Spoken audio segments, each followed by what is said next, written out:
Sandra nos va a hablar de las estrategias psicológicas para enfrentar el presente e influir en el futuro, ¿no?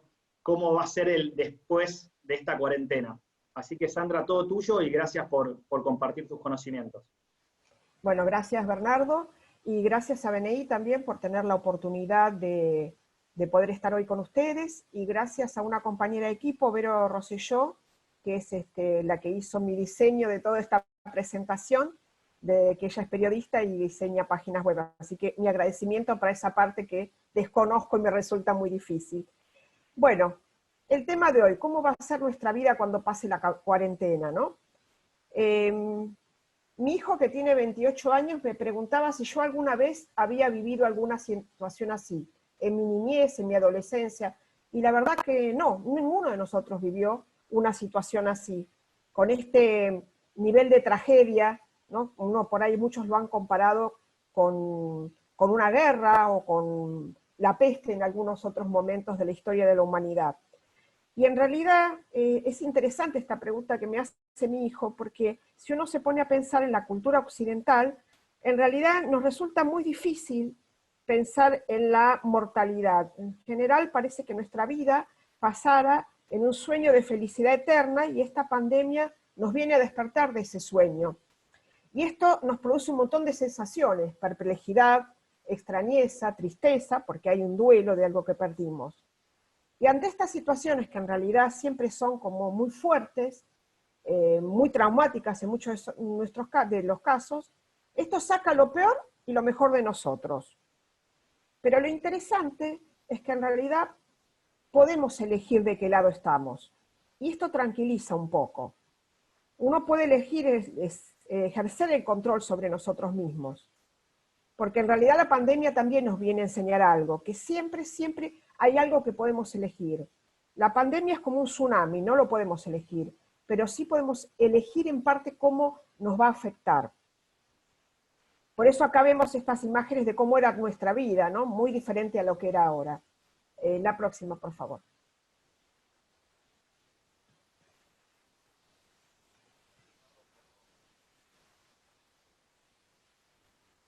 Hola, ¿se puede pasar la próxima? Ahí está, perfecto. Bueno, es interesante pensar que nosotros mismos, esta idea me encanta, porque aparte nos empodera de una manera especial, ¿no? Que nosotros mismos podemos ser la primer valla de contención contra la pandemia. La pandemia nos enfrenta a situaciones muy nuevas para todos y muy fuertes: el encierro obligatorio, las dificultades económicas, la cancelación de proyectos, la falta de compañía en algunos casos, y al revés, en otros casos la abundancia de compañía, ¿no? Porque estamos de repente mucho tiempo juntos con un montón de personas. Y esto dispara una infinidad de sentimientos y conductas muy diversas en distintos niveles. Y es interesante poder ver y poder diferenciar a nivel comunitario y a nivel individual. Cuando lo pensamos a nivel comunitario, inclusive todos tenemos algunos ejemplos que hemos visto en noticieros en nuestro país y en otras partes del mundo. La primera idea que me aparece es la idea de negación. Negar y aceptar la realidad de lo que nos está pasando. Esto implica un gran peligro. Cuando uno niega la realidad, puede realizar conductas peligrosas para sí mismo, pero también para otros. No sé, no hay, por ejemplo, gobiernos que niegan la realidad, que ya los hemos visto en todas partes del mundo, son gobiernos que posiblemente tomen medidas que sean peligrosas para sus ciudadanos. También la idea de proyección. Yo proyecto el miedo terrible que tengo a la muerte y a la enfermedad, y lo proyecto hacia afuera buscando un culpable. Entonces culpables son extranjeros, que son los que acusando de este virus a los extranjeros. Y eso permite un alivio, diría, inmediato, pero en realidad termina siendo también algo peligroso para el futuro, poner afuera el peligro, porque eso también puede provocar conductas de violencia hacia los otros. Por el otro lado, vemos negación, proyección, violencia, quizás como lo más negativo, pero también hemos visto, y esto, como hay ejemplos de lo malo, también hay ejemplos de lo bueno. Ejemplos de lo malo podemos ver gente que haya escapado de las cuarentenas, gente que ha hecho fiestas enormes y ha producido el contagio hacia seres queridos que han muerto, gente que ha peleado con otros en forma violenta porque no quería acatar los reglamentos. Esto lo hemos visto en nuestro país, pero también en otros países. Constantemente hemos visto estas reacciones que sacan un poco lo peor de los seres humanos. Pero también hemos visto lo otro, hemos visto personas que salen a trabajar todos los días a costa de poder contagiarse, médicos, enfermeros, la persona que recoge la basura, que actúan con responsabilidad. Hemos visto mucha cooperación entre los seres humanos, por ahí personas jóvenes que ayudan a las personas ancianas que no pueden realizar sus compras. Solidaridad y empatía, entender al otro, entender lo que está sintiendo. Y este sentimiento de solidaridad es algo, como hablaba antes Bernardo de pensamientos y sentimientos positivos, bueno, esta idea de sentimientos de comunidad es algo que aumenta nuestros sentimientos positivos hacia nosotros mismos, o sea, nos vuelve esto hacia nosotros mismos. Y cuando vamos a lo individual podemos encontrar también aspectos más negativos y otros más positivos. También podemos encontrar negación, y en esta negación también actuar de una manera irresponsable y peligrosa para nosotros, porque no acatamos las situaciones o las reglas, porque a última instancia poder aceptar que este es un momento difícil, que esta enfermedad existe, que no podemos hacer nada para evitar que exista, esta realidad nos pone también en una situación de mayor alivio a nivel cognitivo y emocional. Podemos tener miedo, que en todo caso es un sentimiento normal, porque hay un peligro real, entonces es normal tener miedo. El miedo, en todo caso, nos preserva también. No es malo sentir miedo. Pero también podemos sentir pánico, y el pánico en todo caso nos paraliza. Podemos sentir tristeza. ¿Es normal que sintamos tristeza? Sí, claro que sí, porque hemos perdido cosas, seguro. Desde cosas pequeñas como comodidades a otras quizás más importantes. O podemos entrar en un estado más depresivo, que ya estar en un estado más depresivo entra del lado del trastorno, y también hay un sentimiento como más fuerte de desesperanza. Podemos pensarlo esto como algo que es para siempre, lo que provoca aún más depresión, o poder entenderlo como algo transitorio, que en algún momento va a pasar. Bueno, todas las pandemias han pasado, las guerras han terminado, y esta es la realidad. Podemos estar muy irritables, o podemos tener más paciencia entendiendo justamente que esto puede ser algo transitorio y que en el camino podemos ir aprendiendo cosas diferentes. Podemos estar aburridos, a veces no viene mal el aburrimiento, para poder conectarnos con cosas nuevas y ser más creativos. Lo que pasa es que aquel que está en un estado de aburrimiento constante y estancado, bueno, no puede pasar a ese estado de creatividad. Pero de todos estos sentimientos, digamos, lo interesante que nos producen, poder pensar en esto nos produce un conocimiento. ¿Pasamos a la siguiente?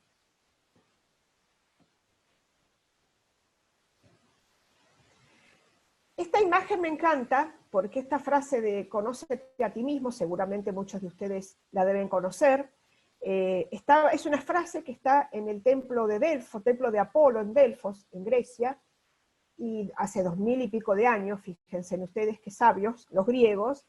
Algunos dicen que era de Sócrates, Platón dice que era de Sócrates, en realidad era de algún griego.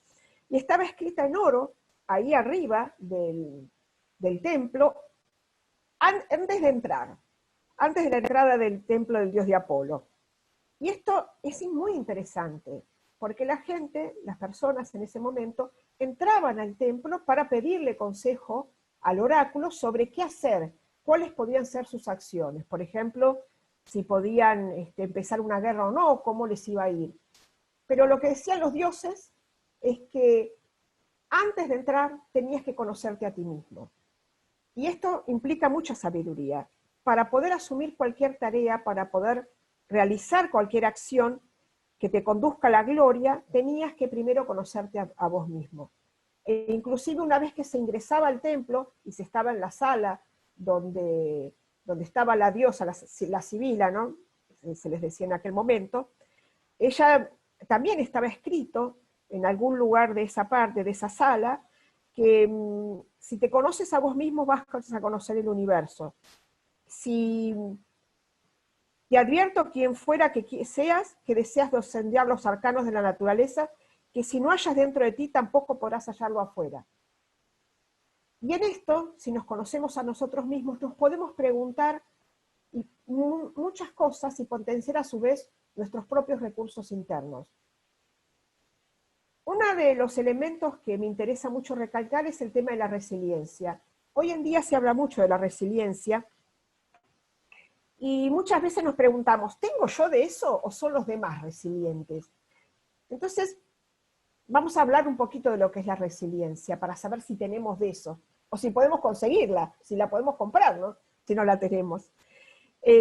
La resiliencia tiene que ver con la capacidad de los seres humanos para superar en periodos de dolor emocional o situaciones adversas, superar esa situación y salir fortalecidos. Y poder salir con otros recursos, con recursos nuevos. Es como si fuera una resistencia a la destrucción. Pero siempre protegiendo la propia integridad. Esto es interesante, ¿no? Pensarlo en estos momentos.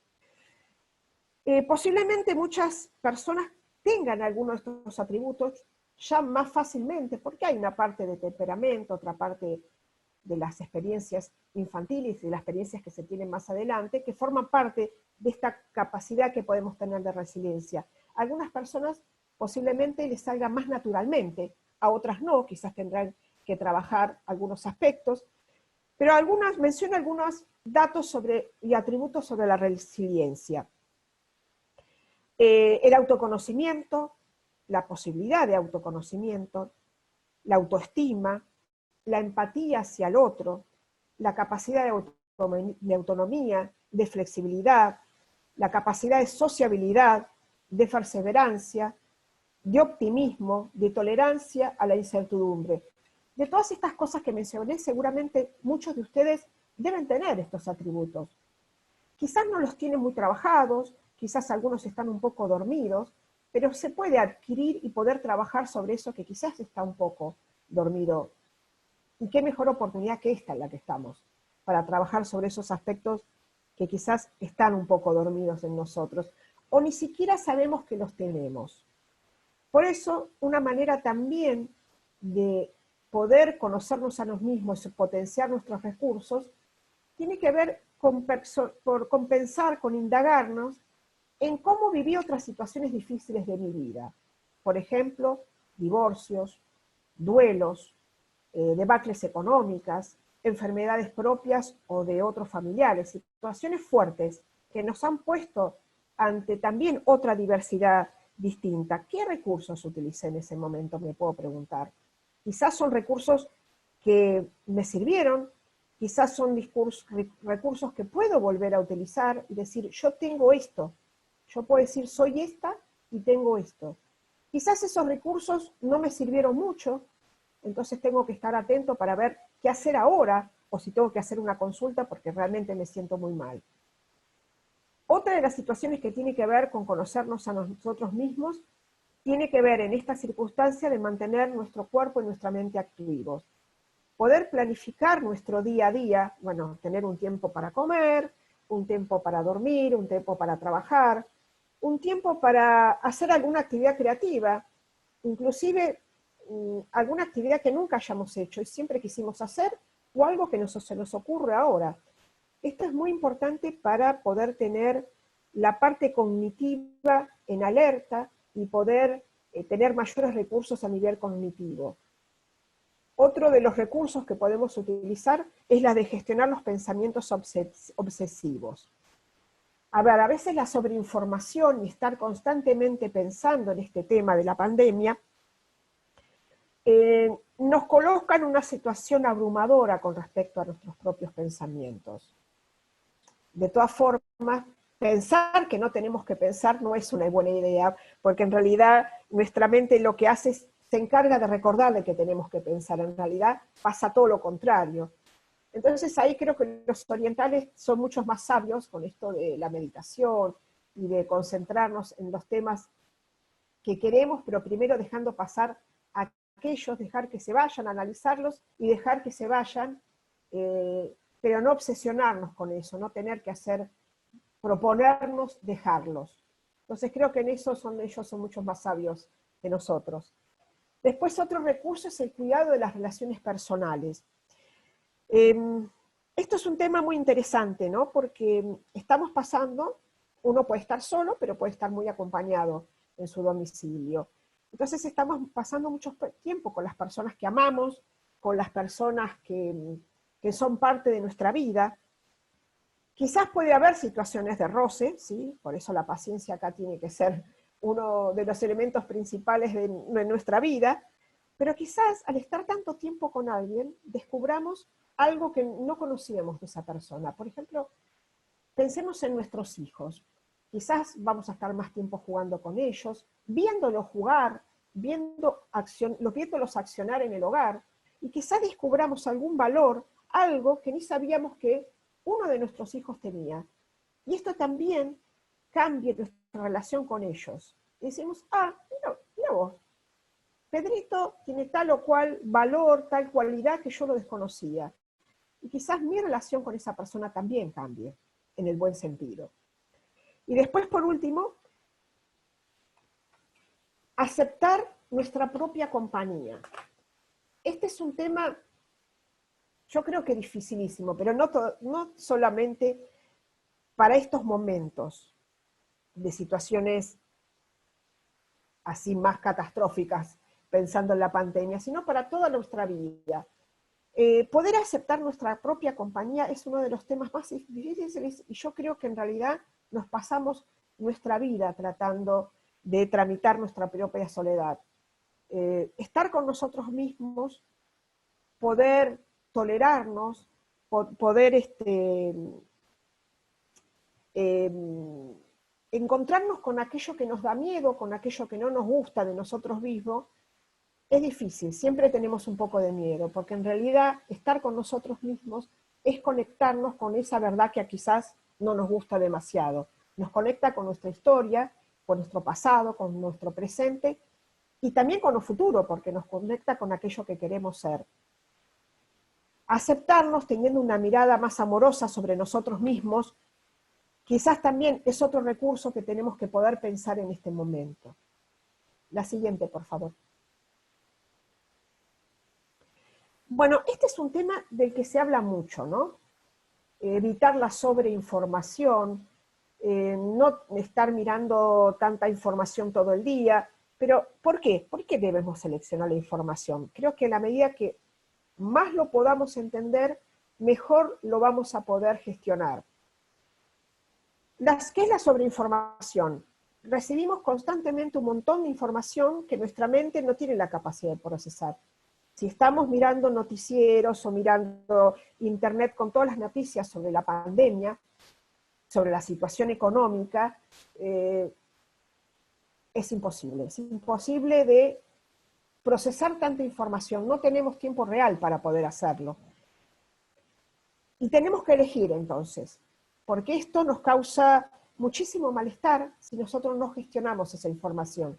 Si estamos con la computadora y al mismo tiempo estamos escuchando un noticiero y viendo las noticias sobre cuántos muertos, cuánta enfermedad hay, eso nos provoca un malestar emocional muy grande que a veces no nos damos cuenta. Es una sensación de fatiga, de dolor de cabeza, de estrés. Y el estrés crónico afecta a las funciones psíquicas superiores. Las funciones psíquicas superiores son las que nos ayudan en los trabajos que hacemos cotidianamente. La atención, la memoria, la planificación, la percepción. Necesitamos estas funciones cognitivas en realidad constantemente para hacer cualquier cosa que hagamos. Si nosotros estamos con este estrés crónico constantemente, con esta sobreinformación, es imposible que podamos atender a otras tareas que tenemos que atender. Nuestro propio trabajo, puede ser, o tareas más gratificantes, o la compañía de los otros, o hacer una actividad nueva. Pero poder elegir, saber que podemos elegir, creo que en el fondo también nos da cierto alivio.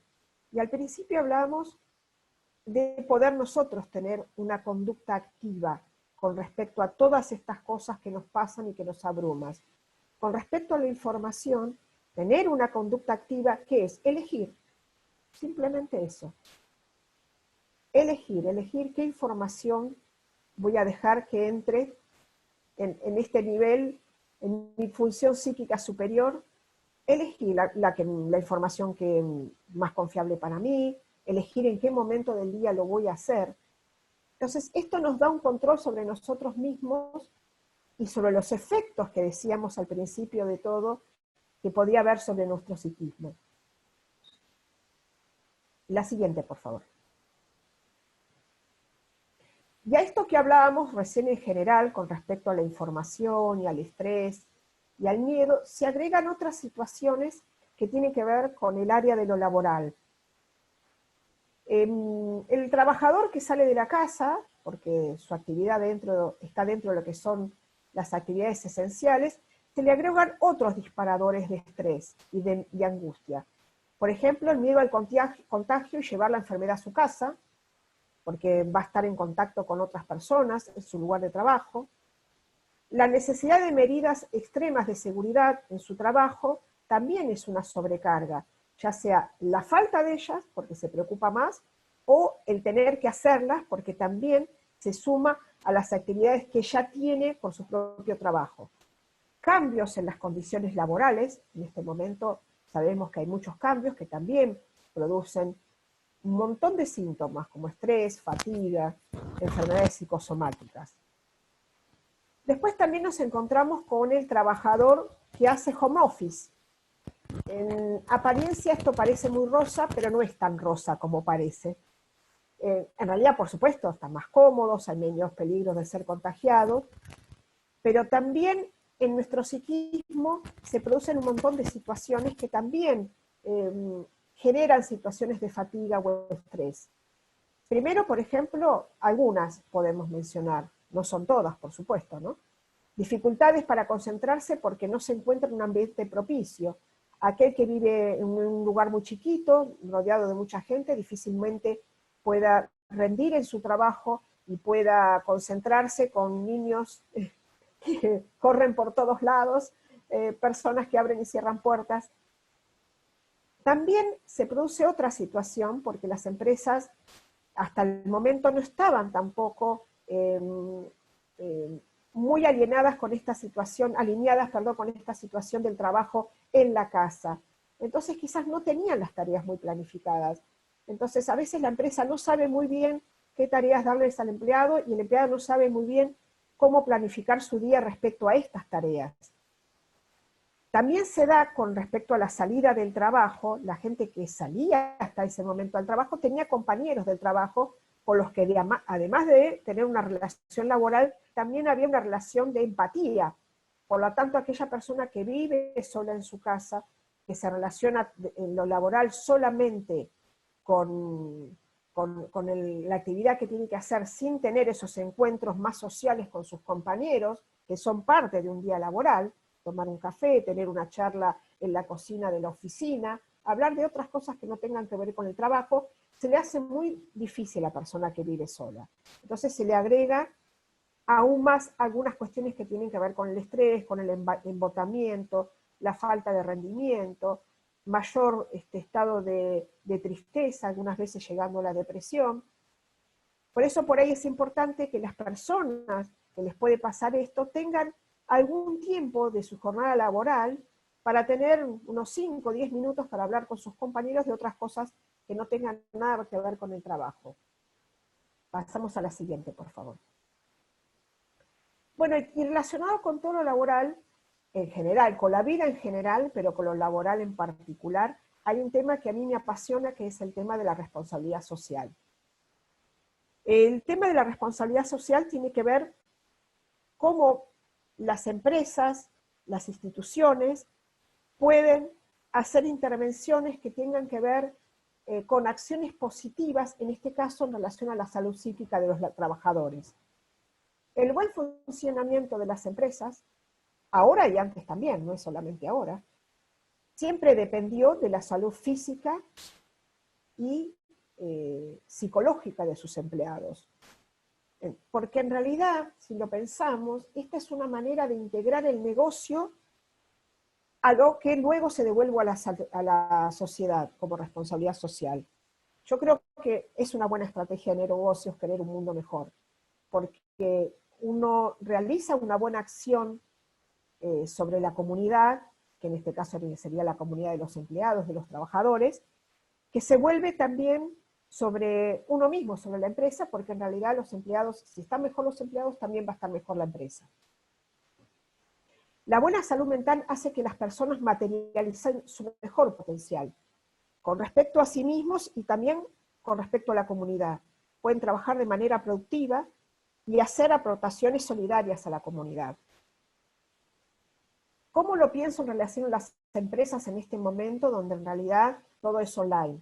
Poder acompañar a los empleados y al personal jerárquico también, ¿por qué no?, a los dueños de las empresas, a través de acciones concretas que brinden apoyo psicológico con la modalidad virtual. ¿De qué manera esto? Por ejemplo, esto que estamos haciendo hoy, una charla, quizás más corta, con temas específicos, que todos los empleados pueden tener 2 o 3 veces por semana, y todos escuchar el mismo taller sobre temas relacionados con el cuidado psicológico. Y en algunos casos quizás la necesidad de orientación individual a esos empleados. Tener en cuenta todos estos temas, y esto creo que tiene que ver mucho con la responsabilidad social empresarial. Un punto, ¿no?, que tiene que ver con esto. Y estas intervenciones de responsabilidad social tienen y se relacionan y tienen mucho que ver con los ODS, los Objetivos de Desarrollo Sustentable Sostenido de la ONU. Por ejemplo, el objetivo 3, que tiene que ver con salud y bienestar, el objetivo de diversidad, con la búsqueda de la igualdad. Entonces creo que para la empresa también es brindar apoyo en la creación de un mundo mejor, y especialmente en momentos como este que tienen que ver con momentos difíciles de la humanidad, porque estamos hablando de humanidad, no solamente de nuestro país. Y por último, la otra, gracias.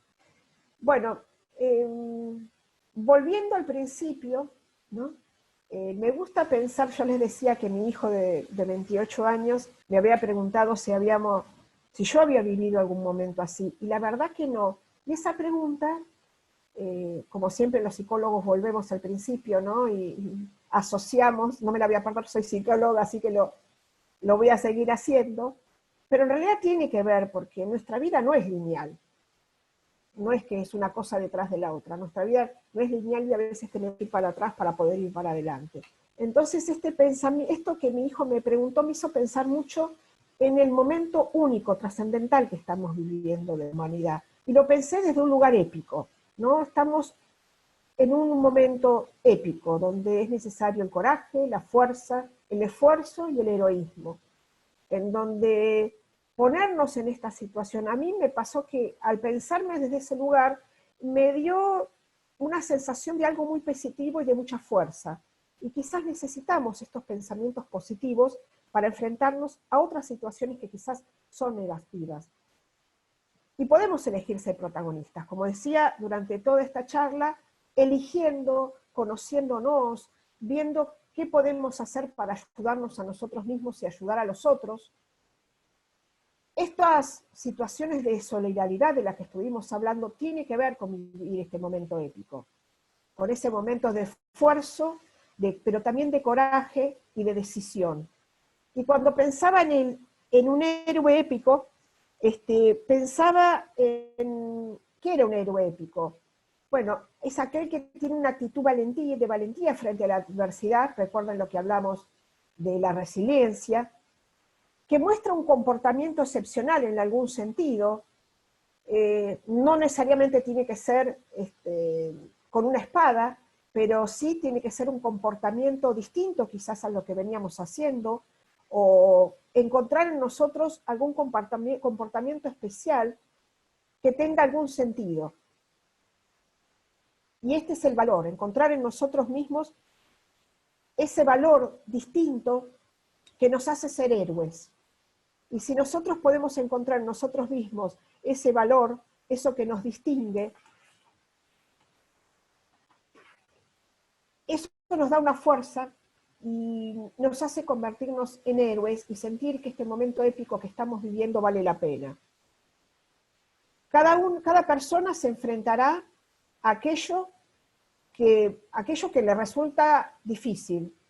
Cada uno se enfrentará a sus propios fantasmas. Y eso es justamente lo valioso. Ante una situación difícil, encontrarnos y enfrentarnos a nuestros propios fantasmas.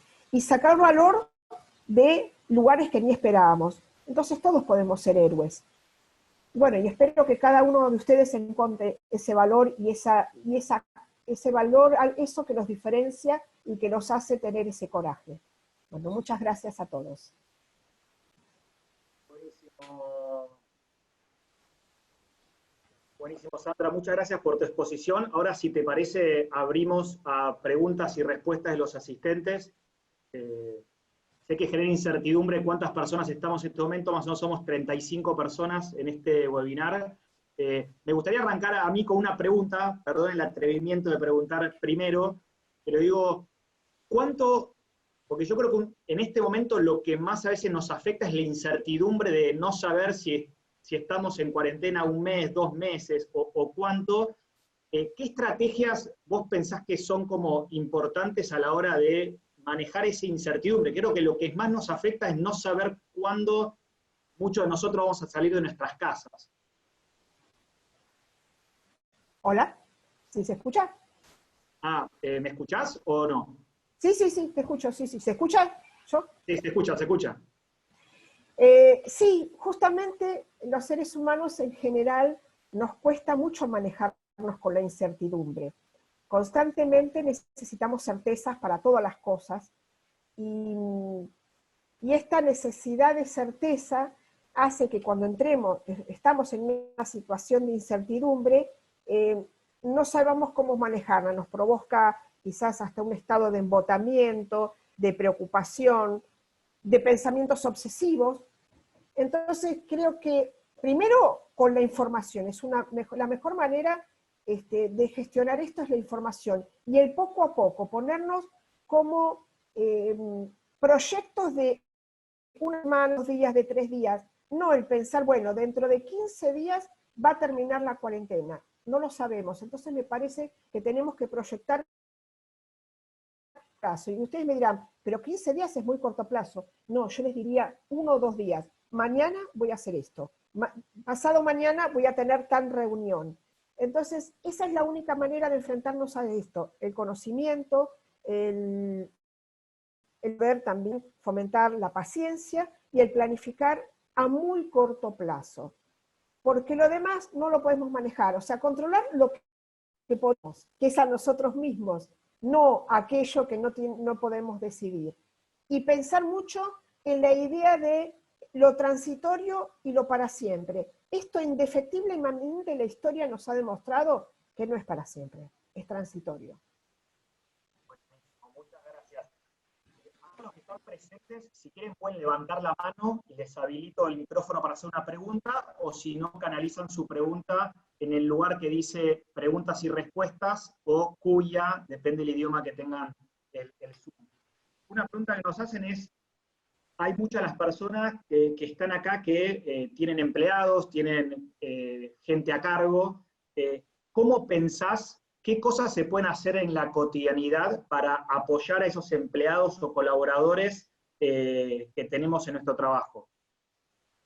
Bueno, un poco lo que decía en la presentación. Primero, ya sea el gerente o el dueño, hacerle conocer al empleado que le preocupa su salud emocional. Esto que parece un detalle menor no lo es, porque el empleado quizás no lo sepa, que al gerente o al dueño le preocupa su situación emocional. Primero hacérselo saber, con preguntas de cómo está, en qué lo puede apoyar, y después esto que decíamos, darle la posibilidad de tener charlas a nivel comunitario, o sea, charlas que puedan participar todas las personas que trabajan en la empresa, para darles conocimientos y herramientas, como lo hicimos hoy, para gestionar su cuarentena, sus sensaciones con el encierro, la relación con sus seres queridos. darles herramientas. Hoy es muy fácil a través de todas estas plataformas online. Entonces la persona se puede sentir acompañada si, por ejemplo, sabe que 2 veces por semana va a tener un taller sobre, por ejemplo, esto, potenciar tus recursos emocionales, qué hacer con las cuestiones de las funciones cognitivas, temas como muy específicas, no charlas de 1 hora, 10 minutos, sobre temas específicos, y es más, podríamos hilar todavía más fino si podemos ponernos de acuerdo, por ejemplo, con alguien que se especializa en el tema, sobre la tarea que se realizan en esa industria o en esa empresa. Y después, de ser necesario, cuando uno detecta alguna problemática un poco mayor, ofrecerle la posibilidad de una orientación individual. Pero el conocimiento es una de las mejores herramientas y que hacerle conocer a la persona que nos preocupa su bienestar emocional. Esa es la mejor conexión, la compañía. Otra pregunta, Daniel Carico nos pregunta, bueno, seguramente vamos a tener que desarrollar nuevos hábitos, distanciamiento en el trabajo, higiene laboral, una vez que la cuarentena termine. ¿Cómo crees que nos tenemos que preparar para estar más abiertos a los cambios? Bueno, una pregunta muy interesante la que hacen. Sí, indudablemente que va a haber nuevos hábitos, porque en realidad también están hablando, bueno, que esta va a terminar, pero quizás venga otra. Entonces, uno prepararse, como decíamos, para que los efectos actuales no sean nocivos en el futuro. Prepararnos para resolver nuestras cuestiones emocionales hablando más, por ejemplo. El tema de la comunicación es esencial. Yo puedo no poder abrazarte, no poder darte la mano, pero te puedo decir cómo estás, ¿necesitas algo? La empatía y la solidaridad pueden seguir estando, aunque no nos toquemos y aunque estemos 1,5 metros de distancia. La empatía yo creo que es una de las armas mejores que tenemos contra esto, contra estas situaciones que generan angustia. Pero la comunicación y la empatía son recursos que potencian muchísimo nuestra salud emocional. Otra pregunta que nos hacen es, ¿cómo uno identifica en este contexto donde hay muchos sentimientos como encontrados y un día cambia según un día uno está bien o uno está mal? Preguntan, ¿cuándo uno tiene que consultar a un profesional?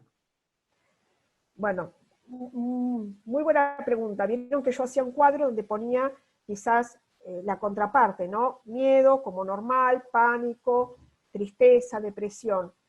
Es cierto, a veces la línea parece como muy fina, pero toda situación que produce un gran estancamiento, una gran fatiga, a ver, yo puedo tener miedo un rato en el día, ahora no puedo estar una semana completa en estado de pánico y paralizado y no pudiendo hacer ninguna actividad. Entonces yo creo que tiene que ver con cómo nos vamos estancando y las actividades y los pensamientos que dejamos de tener por este sentimiento. O sea, si yo tengo miedo, pasa por tener un rato. Si tengo pánico, no, me paraliza todo el día y solamente pienso en esto. Si yo tengo tristeza, puedo estar caído un rato, pero después puedo jugar con mis hijos, puedo salir de ese tema. Si yo tengo depresión, en realidad tengo una desesperanza absoluta en el futuro. No creo que en el futuro vaya a mejorar. Y este pensamiento está mucho en mi cabeza. Entonces, pensar en los extremos, ¿no? De ambas líneas. Irritabilidad como violencia o es un rato irritable. Siempre la gravedad un poco de las situaciones uno la tiene que medir mucho con la frecuencia en el tiempo. Y si hay dudas, consultar, no se pierde nada. Hoy todos los psicólogos y los psiquiatras atienden online. Yo de hecho he tenido pacientes que han consultado por primera vez, o sea que me vieron online por primera vez. Entonces se puede consultar como para... Esto es muy importante también, porque uno tiene que poder discriminar, también uno como profesional, porque no vamos a poner en tratamiento en todo el mundo, yo no soy de esa idea. Entonces poder discriminar, realmente esto es algo pasajero, normal, que hay que aceptarlo, que hay que poder tramitarlo, transitarlo de alguna manera, o ya estamos en otra situación. Si hay dudas, consultar. ¿Por qué? Porque si nos quedamos mucho tiempo con estos sentimientos y con estos trastornos, después se hace mucho más grave. Vamos con la última pregunta, que es Mirna Parodi, pregunta, se dedica a gestión de proyectos y trabaja con emprendedores. ¿Qué me recomendás para empezar a gestionar las cuestiones emocionales de cada colaborador y equipo? Y si tenés algún libro que pueda revisar para desarrollar la empatía en lenguaje llano y accesible. Eso es la parte de lenguaje llano y accesible, es como más difícil, lo tendría que pensar y después decírselo a ella, ¿no? Porque por ahí los libros que manejamos nosotros son por ahí como muy académicos, y entonces pensar en lenguaje llano y accesible se la dejo en privado para pensarlo y pasárselo. Y con respecto a colaboradores, esto tiene que, bueno, justamente ella que está con proyectos que tienen que ver con la gestión de lo social, justamente está con personas a las que les importan las personas, porque este tipo de proyectos tiene que ver con eso. Entonces, seguramente son personas con las que es fácil comunicarse porque tienen esa facilidad de la empatía, la necesidad de hacer acciones solidarias con los otros. Entonces, poder hacer encuentros virtuales con esas personas para conversar sobre cómo se comunican, qué cosas van sintiendo. Esa es la mejor manera de sentirse apoyados y que están siendo tenidos en cuenta en este momento. Y que tan importante como el virus a nivel biológico es el virus a nivel emocional, ¿no? Sandra, llegó una pregunta última que me parece interesante. Hay a veces que en este contexto uno como que termina cayendo en ver una serie y estar en un sillón como actividad recreativa y despejarse. Y acá preguntan, ¿qué otro tipo de actividad recreativa vos pensás que es buena en este momento estando en nuestras casas? Que capaz que uno puede decir, ver una serie no sé si es tan bueno, o estar todo el día en el sillón no sé si es tan bueno. ¿Qué actividades recreativas para desconectarse del trabajo vos recomendás? Bueno, esta pregunta también es muy interesante. Es cierto, lo más fácil es prender la televisión o la computadora. Y no digo que esté mal, porque hay gente que es una apasionada del cine y realmente es una parte de nosotros mismos que es muy interesante y que nos conecta con la cultura. Leer un libro. Y después yo creo que más que actividad en especial, primero relacionarme de manera distinta, a lo mejor con las personas que tengo alrededor, si es que tengo personas alrededor, porque puede estar sola, ¿no? Ver, como decía quizás en uno de los apartados de hoy, qué valor, empiezo a jugar con mi hijo algo distinto, no jugar a lo que juego siempre, prestarle más atención, qué valor distinto yo encuentro en él que antes no encontraba, qué valor encuentro en mi pareja que la verdad que no me había dado cuenta, hacer actividades distintas, jugar a juegos distintos, pensar en algo que nunca hicimos, por ejemplo. A ver, alguien que lee mucho, que le gusta mucho estudiar, pero que siempre tuvo demasiadas dificultades para la parte manual, pensar en hacer algo manual, algo que lleve a sus funciones cognitivas por otros caminos. Eso es muy bueno, inclusive en personas mayores, justamente cuando se trabaja todo el tema de la memoria, es muy importante hacer actividades nuevas, aprender un idioma inclusive a través de la computadora. Bueno, a ver, ¿qué es lo que digo que yo tenía ganas de hacer pero nunca lo hago porque no tenía tiempo? Bueno, ahora es el momento. Y online tenemos un montón de tutoriales para hacer cosas manuales, para aprender un idioma, tratar de hacer algo distinto y aquello que dijimos que no teníamos tiempo de hacer. Bueno, ahora tenemos. Bueno, Sandra, te quería agradecer mucho por tu tiempo y por tu presentación. Para terminar, capaz de hacerte la última pregunta, que es, ¿qué te aporta en este contexto tu equipo de BNI? Hoy en día las sesiones de los equipos pasaron de un formato presencial a un formato online, y cuánto ¿por qué recomendarías el networking y estar conectados con otras personas en este contexto? Bueno, tu pregunta es muy importante. Yo soy psicóloga, no coach, y lo aclaro porque en general este es un mundo aparentemente más empresarial, donde quizás lo que más aparece es el coaching. Y justamente yo cuando me sumé al equipo, pensé que al ser todos diferentes, de empresarios diferentes, de profesiones diferentes, eso me aportaba una mirada absolutamente diferente. Toda mi vida, durante 30 años, asistí a congresos, cursos, psicólogos y psiquiatras todo el tiempo. Hablábamos el mismo lenguaje. Entonces, mis compañeros me han aportado muchísimo con una mirada diferente sobre mi propio quehacer. Y me ha permitido relacionarme con personas que de otra manera, estando en un mundo psicológico absolutamente, no me hubiese relacionado nunca. Y es más, haber tenido ideas que no se me hubiesen ocurrido si no hubiese estado con mis compañeros. Así que para mí es un mundo riquísimo. Y hoy nos hemos ayornado con esta cuestión online y a veces parece que estuviéramos más en contacto que antes, en realidad. Así que para mí es altamente positivo y lo recomiendo muchísimo para todas las profesiones y empresas.